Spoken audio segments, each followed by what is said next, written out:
जम्मू कश्मीर में इन दिनों जमकर बर्फबारी हो रही है। इस बर्फबारी को देखने के लिए सैलानी दूर दूर से कश्मीर आ रहे हैं, लेकिन कई बार यही बर्फबारी मुसीबत का सबब भी बन जाती है। जोजिला पास के करीब बर्फबारी में सैलानियों की 2 गाड़ियां फंस गई, लेकिन आर्मी और पुलिस के जवानों ने एक सफल रेस्क्यू ऑपरेशन चलाकर सभी सैलानियों को सही सलामत बाहर निकाल लिया। देखिए आर्मी के इस सफल रेस्क्यू ऑपरेशन की हैरत अंगेज। फौरन रेस्क्यू ऑपरेशन शुरू कर दिया गया। इस रेस्क्यू ऑपरेशन में सेना के जवानों के साथ साथ बीआरओ, जम्मू कश्मीर पुलिस और जनरल रिजर्व इंजीनियर फोर्स के जवान भी शामिल हुए।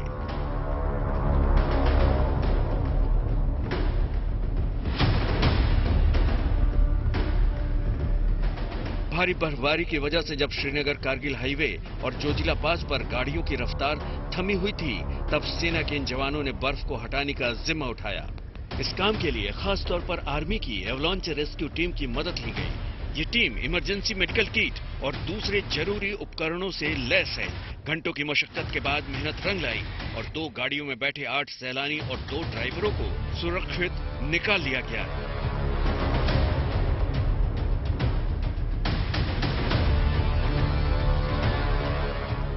सैलानियों के बाहर निकलने के बाद रेस्क्यू टीम इन्हें सुरक्षित जगह पर ले गई और इन सैलानियों ने भी राहत की सांस ली। अंडमान निकोबार से आई हूँ। यहाँ पे घूमने के लिए आई थी, तो कल रात सुबह 3 बजे से वहाँ पे फंसी, आइस में फंसी। तो पहले हेल्प करने के लिए बीकेन 52 आरसीसी हेल्प करने के लिए आए। उसके बाद सारे एडमिनिस्ट्रेशन आ गए हेल्प करने के लिए। अभी हम सारे सेफ है। एक रोड से जाते जाते उधर बर्फबारी हुआ, उधर फंस गई थी। फिर सब एडमिशन आके फिर हम लोग को उधर से बचा के लेके। तो हम 3:30 बजे से ऊपर फंसे हुए थे। बीकेन वाले आए और ये बीकेन 55 वाले हमको फर्स्ट में आके तो ये हमको ऊपर से नीचे से लेके आए। उसके बाद पुलिस फोर्स भी आई है। सबके सहयोग से सब साथ नीचे आ गए हम। तो सबकी फंसे हुए थे सर 3:30 बजे से रात से।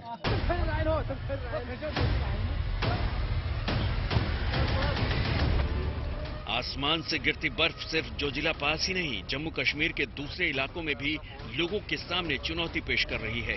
अनंतनाग इलाके में भी भारी बर्फबारी यहां रहने वाले 30 परिवारों के लिए मुसीबत बन गई। इन लोगों को इस परेशानी से बाहर निकालने के लिए आर्मी की ये जवान इस बर्फीले मौसम में मदद के लिए पहुंचे।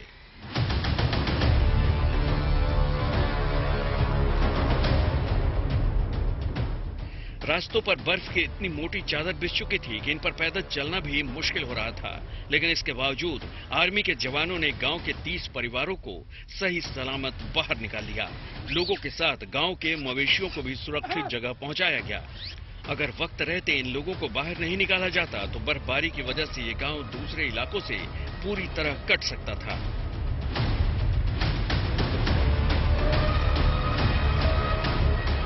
बर्फबारी में फंसे इन लोगों के लिए सेना के जवान देवदूत बनकर आए। अपने जज्बे से इन जवानों ने साबित कर दिया कि अगर हौसले बुलंद हो तो कुदरत की चुनौतियों का सामना करना ज्यादा मुश्किल नहीं होता।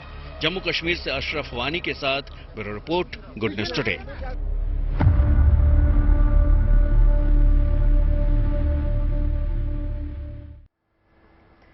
ज्येष्ठ महीने के पहले मंगल को बड़े मंगल के तौर पर जाना जाता है। आज बड़ा मंगल है और हनुमान मंदिर में भक्तों का सुबह से ही तांता लगा है। जगह जगह हनुमान चालीसा और सुंदरकांड का पाठ चल रहा है। कई जगह भंडारों का भी आयोजन किया गया है। क्या है भक्ति के ये रंग, देखिए इस रिपोर्ट में। जय जय जय हनुमान गोसाई, कृपा करो महाराज। जय जय जय हनुमान गोसाई, कृपा करो महाराज। कृपा करो महाराज। जय जय जय हनुमान गोसाई, कृपा करो महाराज। जय जय जय हनुमान गोसाई, कृपा करो महाराज। अजर अमर गुण निधि सुत होहूँ, करहु बहुत रघुनायक छोहूँ। करहु कृपा प्रभु अस सुनि काना, निर्भर प्रेम मगन हनुमाना। पर सदा। लंका की नगरी अशोक वाटिका में जब मां सीता को हनुमान जी ने भरोसा दिला दिया कि वो भगवान राम के प्रिय हैं, तो कुछ ऐसा ही आशीर्वाद मां सीता ने उन्हें दिया, जिसका अर्थ था, हे पुत्र, तुम अजर यानी बुढ़ापे से रहित, अमर और गुणों के खजाने हो जाओ।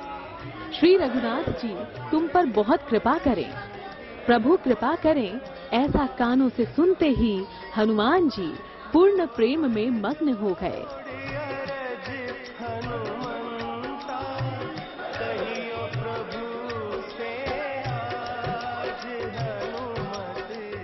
प्रभु राम के अनन्य भक्त हनुमान जी अपने भक्तों पर कुछ ऐसी ही कृपा और आशीष लुटाते हैं। तभी तो ज्येष्ठ महीने के पहले मंगल को हनुमान मंदिरों में बड़ी संख्या में भक्त उमड़ रहे हैं। बजरंग बली की पूजा अर्चना कर उनकी कृपा और आशीर्वाद मांग रहे हैं।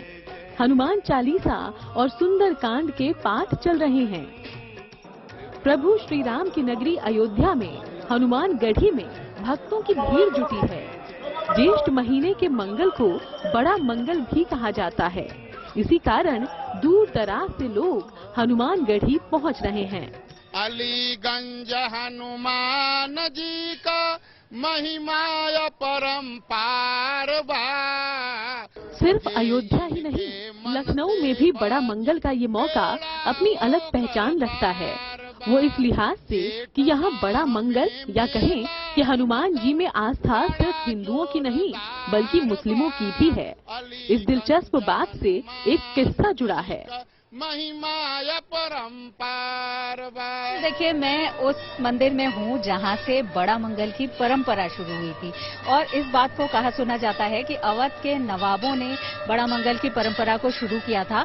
और सबसे बड़ी बात यह है कि उस मंदिर में आज भी हर जाति वर्ग के लोग आते हैं। कल जब हम लोग यहाँ आए थे तो एक मुस्लिम महिला भी यहाँ दर्शन कर रही थी। इसके पीछे यही है कि जिस तरह से अवध के नवाबों ने राम के अनुज लक्ष्मण की नगरी में इस मंदिर को स्थापित किया था, क्योंकि ये पूरा क्षेत्र अलीगंज कहा जाता है, यानी जनाबे आलिया या आलिया बेगम के नाम से बना हुआ है। और कहते हैं नवाब जो तीसरे नवाब थे शुजाउद्दौला, उनकी जो बेगम थी जनाबे आलिया, उनको कोई संतान नहीं थी। उन्हें रात में हनुमान जी ने स्वप्न में दर्शन दिए। उसके बाद की कथा यह है कि निर्दिष्ट स्थान पर वो पहुंची और वहां पर उन्होंने एक तरह से हनुमान जी की पूजा अर्चना भी की और उसमें कई बातें कही सुनी जाती हैं। लेकिन इतना तय है कि उसके बाद उनको संतान हुआ और पुत्र की उनको प्राप्ति हुई और उसका नाम उन्होंने, क्योंकि मंगलवार को ही पुत्र की प्राप्ति हुई थी, तो उसका नाम उन्होंने मंगलू रखा। और चलिए इसी पर ज्यादा बातचीत करने के लिए हमारे तमाम सहयोगी हमारे साथ जुड़ गए हैं। लखनऊ से है शिल्पी और हमारे साथ नीतू हैं दिल्ली से। शिल्पी, सबसे पहले आपका रुख करना चाहूंगी। देखिए, इतना बड़ा दिन है, इसको बड़ा मंगलवार या बुढ़वा मंगलवार के नाम से भी जाना जाता है। बजरंग बली के तमाम भक्त बजरंग बली की कृपा पाने के लिए आज किस तरह से उनको याद कर रहे हैं?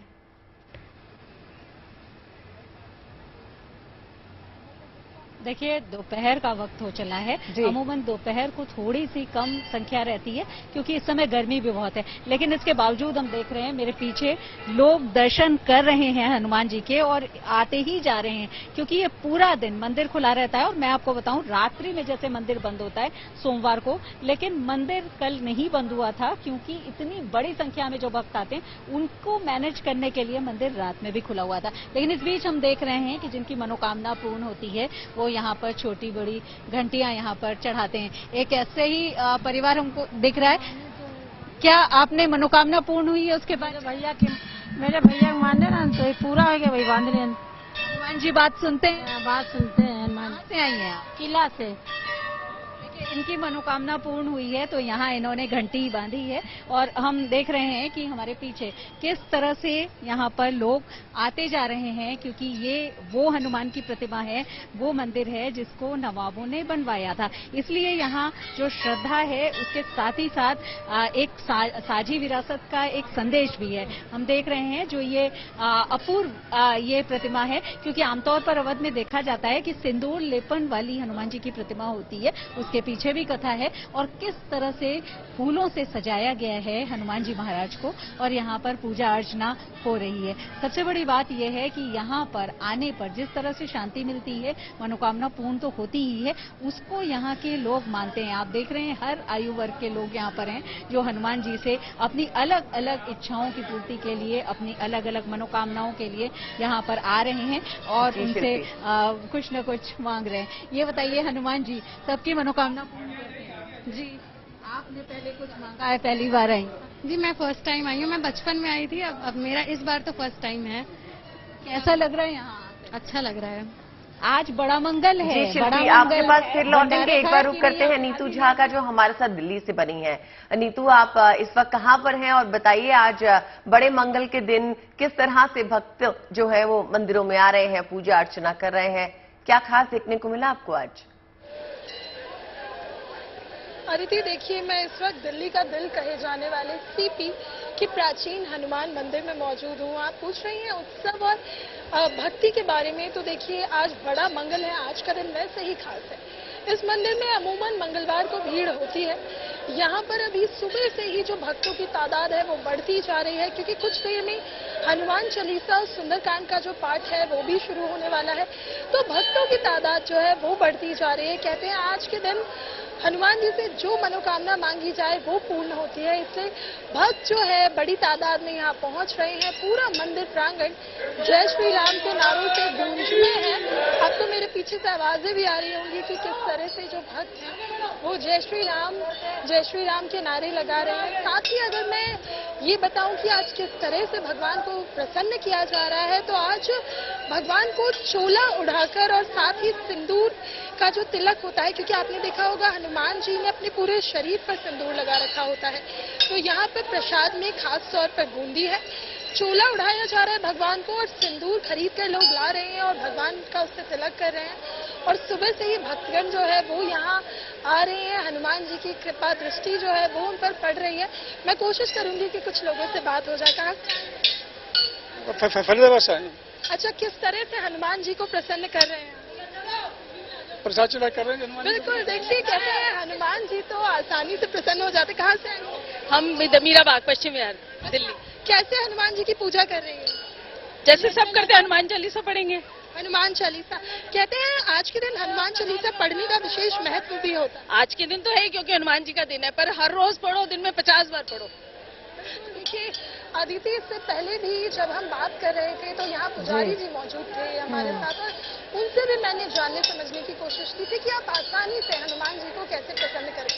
तो उन्होंने कहा कि अगर आप दफ्तर में हैं, आप किसी काम में अटके हुए हैं, तो आप सिर्फ एक बार हनुमान चालीसा का पाठ कर लीजिए। चलिए, हर भक्त अपने अपने तरीके से बजरंग बली को आज के दिन याद कर रहा है। नीतू, लौटती हूँ आपके पास, शिल्पी का रुख कर लेते हैं। शिल्पी, आज के दिन तमाम मंदिरों में ना बजरंग बली को याद तो किया ही जा रहा है। उनकी असीम कृपा पाने का आज बहुत बड़ा दिन है। सुबह से देखा है कि मंदिर में सुंदरकांड का पाठ भी चल रहा है, रामचरितमानस का पाठ भी लगातार करवाया जा रहा है। तो यहाँ पर अभी तक वो जारी है या सुबह के वक्त हो चला है?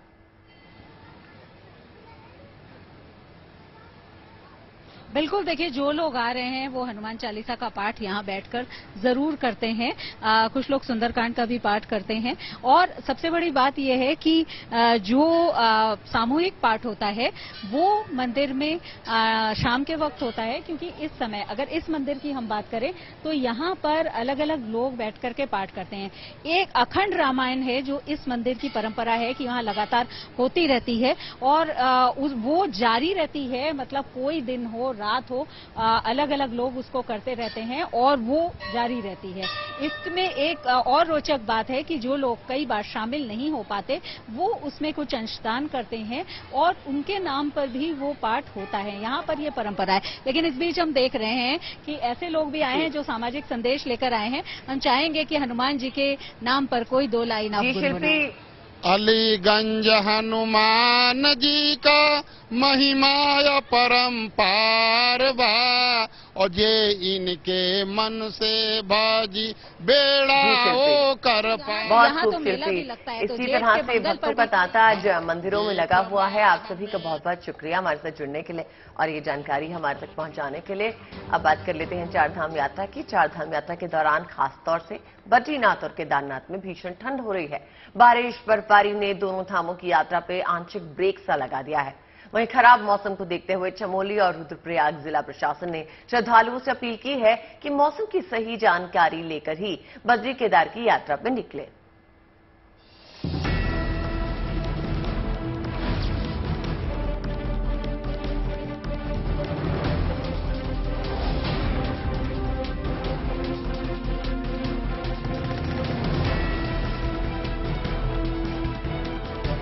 उत्तराखंड की चारधाम यात्रा के दौरान प्रचंड ठंड का सितम जारी है। बद्रीनाथ हो या केदारनाथ, दोनों ही जगहों पर मौसम लगातार करवटें बदल रहा। बात बद्रीनाथ धाम की जाए तो श्रद्धालुओं की आवाजाही के बीच यहां हो रही बर्फबारी का आलम देखने लायक है। बोल बद्री के जयकारों के बीच आस्था से लबरेज श्रद्धालुओं के लिए पल पल रूप बदलते मौसम की तस्वीर भले ही रोमांचित भी कर रही है। लगातार गिरते बर्फ के फाहे यकीनन यहां पहुंच रहे श्रद्धालुओं के लिए किसी सरप्राइज से भी कम नहीं, लेकिन जिस अंदाज में यहां बर्फबारी हो रही है उससे ठंड बढ़ने की आशंका गहरा गई है। मौसम लगातार खराब हो रहा है, जिस वजह से बद्रीनाथ धाम यात्रा की रफ्तार थोड़ी धीमी पड़ती दिख रही। वजह पिछले कुछ रोज से हो रही बारिश, बर्फबारी और सर्दी का सितम। वहीं रही सही कसर जगह जगह हो रही लैंडस्लाइड कर दे रही। ऐसे में स्थानीय प्रशासन ने एहतियातन चारधाम यात्रा पर आने वाले श्रद्धालुओं से मौसम ठीक होने पर ही यात्रा शुरू करने की अपील की है। मौसम का पल पल बदलता मिजाज केदारनाथ धाम में भी दिख रहा। बेतहाशा हो रही बारिश और बर्फबारी यहां भी यात्रा को प्रभावित कर दे रही। केदारनाथ में लगातार बर्फबारी यात्रा व्यवस्थाओं को चौपट करने में कोई कोर कसर नहीं छोड़ रही। खबर है कि खराब मौसम के चलते ही केदारनाथ धाम के लिए 15 मई तक रजिस्ट्रेशन पर रोक लगा दी गई है। फिलहाल तो वही श्रद्धालु दर्शन कर पाएंगे जो पहले से रजिस्ट्रेशन करवा चुके हैं। भारी बर्फबारी के चलते यहां हेली सेवा भी चरमरा सी गई है। फिलहाल तो प्रशासन यहां भी खासतौर से श्रद्धालुओं से यात्रा को लेकर सावधानी बरतने की अपील कर रहा। केदारनाथ धाम आने वाले सभी यात्रियों से हमारा अनुरोध है कि आज फिर से केदारनाथ धाम में अत्यधिक बर्फबारी हो रही है, इसलिए जो भी यात्री कल केदारनाथ धाम की यात्रा करेंगे उनसे अनुरोध है कि वो आते वक्त जो है या यात्रा शुरू करते वक्त जो है मौसम का पूर्वानुमान जरूर लें और मौसम की अद्ययावत स्थिति जो है उसको जरूर पहचानें और तभी यात्रा के लिए आए। आपकी सुरक्षा जो है वो हमारे लिए सबसे अहम है। सभी यात्रियों से हम ये अनुरोध करते हैं कि मौसम का पूर्वानुमान लेके ही चलें। तो इन तस्वीरों से आप समझ गए होंगे कि बारिश और बर्फबारी के बीच ज्यादातर सेवाएं इन दोनों ही धामों में बुरी तरह से प्रभावित हैं। हालांकि रुद्रप्रयाग प्रशासन के अनुसार व्यवस्था सेवाओं को सुधारने की कोशिशें जारी हैं। केदारनाथ धाम से लेकर केदारनाथ बेस कैंप तक करीब 8 से 10 हजार यात्रियों की रहने की व्यवस्था की गई है। तो वहीं बाबा बद्री विशाल के दर्शन करने आ रहे श्रद्धालुओं से मौसम ठीक होने पर ही यात्रा शुरू करने की अपील की गई। यकीनन दोनों ही तीर्थ स्थानों में खराब मौसम को लेकर प्रशासन के इन दिशा निर्देशों को श्रद्धालु समझें और मौसम सही होने पर ही आस्था से लबरेज होकर इन धामों की यात्रा पर निकले। चमोली गढ़वाल से कमल नयन सिलोड़ी और रुद्रप्रयाग से प्रवीण सेमवाल के साथ bureau report, good news today.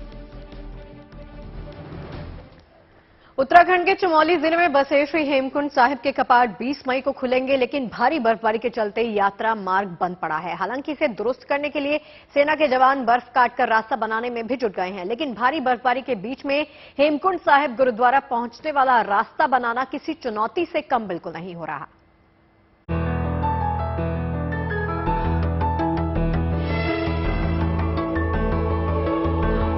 कई फीट जम गई मोटी बर्फ की परतों को काटते सेना के जवान।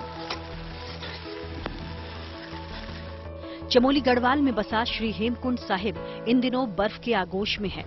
बेशक हेमकुंड साहिब तक यात्रा मार्ग देखने में बेहद खूबसूरत दिख रहा, लेकिन इन दिनों भारतीय सेना के जवान मौसम की बेरुखी और कड़कड़ाती ठंड के बीच बर्फ काटकर रास्ता बनाने के काम में जुटे हैं। बता दें कि विश्व प्रसिद्ध सिखों के पवित्र धाम हेमकुंड साहिब की यात्रा 20 मई से शुरू हो रही। श्रद्धालु इस दिन से ही दर्शन के लिए पहुंचना शुरू हो जाएंगे। मगर 15,000 फीट से ज्यादा ऊंचाई पर स्थित हेमकुंड साहिब तक पहुंचना फिलहाल तो खतरे से खाली नहीं। इसलिए यात्रा को सुचारू रूप से शुरू करने के लिए सेना के जवान यहां बर्फ काटने में जुटे हैं। पहले मौसम की बेरुखी, ऊपर से ये यात्रा मार्ग जिसमें 3 से 4 किलोमीटर का दायरा तो हर साल पूरी तरह से ग्लेशियर से पट जाता है। इसलिए इस बार भी बर्फ को काटकर गलियों वाला रास्ता बनाया जा रहा। वैसे तो मौसम यहाँ भी बद्री केदार की तरह फिलहाल खराब ही है, लेकिन मौसम की दुश्वारियों के बीच कभी राहत मिलती है तो भारतीय सेना के जवान यहाँ पर रास्ता बनाने की कोशिशों में लगे हुए हैं। हेमकुंड साहिब गुरुद्वारे पर 10 से 15 फीट बर्फ, यहाँ तक कि पवित्र सरोवर भी बर्फ से ढका हुआ है। ऐसे में जवानों के सामने 20 मई तक बर्फ से जम गए गुरुद्वारे और आसपास के इलाकों को दुरुस्त करने की एक बड़ी चुनौती है। बता दें कि बेतहाशा ठंड के दौरान हेमकुंड साहिब में तापमान माइनस में रहता है। ऐसे में हर साल जवान यहां पर रास्ता बनाने का काम करते रहे हैं ताकि श्रद्धालुओं को यात्रा के दौरान किसी तरह की दिक्कतें न आएं। चमोली गढ़वाल से कमल नयन सिलोड़ी के साथ bureau report, good news today. और इस वक्त की बड़ी खबर, शानदार खबर यह है कि आप नेता राघव चड्ढा और बॉलीवुड एक्ट्रेस परिणीति चोपड़ा की सगाई की तारीख तय हो गई है। राघव और परिणीति की 13 मई शनिवार को सगाई होने जा रही है। सेंट्रल दिल्ली में दोनों की सगाई समारोह आयोजित किया जाएगा और सगाई कार्यक्रम की शुरुआत में अरदास का आयोजन होगा।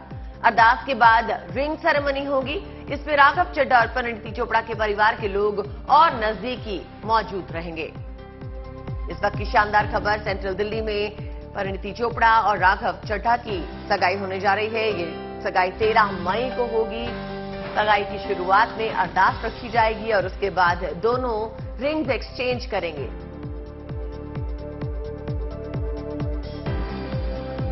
दिल्ली से शानदार खबर आ रही है। परिणीति चोपड़ा और राघव चड्ढा की सगाई अब 13 मई को तय है।